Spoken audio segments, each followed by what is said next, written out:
ko na naman. Ayan, punta na naman tayo ng hospital. But this time, imimit ko si Maridet. I get sa kasi dito sa Baguio. And dadalawin niya daw si ate. So, kaya nagmamadali ako. Ayoko mauna siya sa akin doon. Ayan, nakasakay na ako ng bus.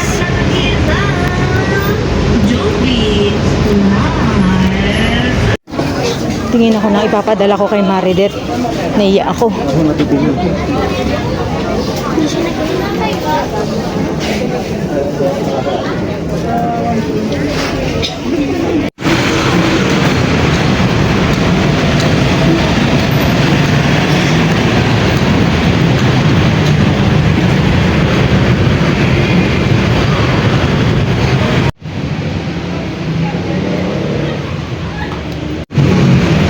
Nabili ko, moms, lengua.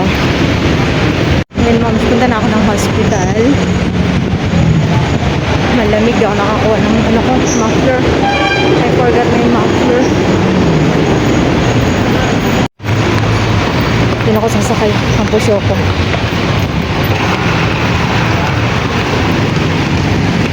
Ayan, moms, andito na ako. Nandito na si Maridet sa building. Ayun. Ay. Nakita ko na siya. Nakita kagad.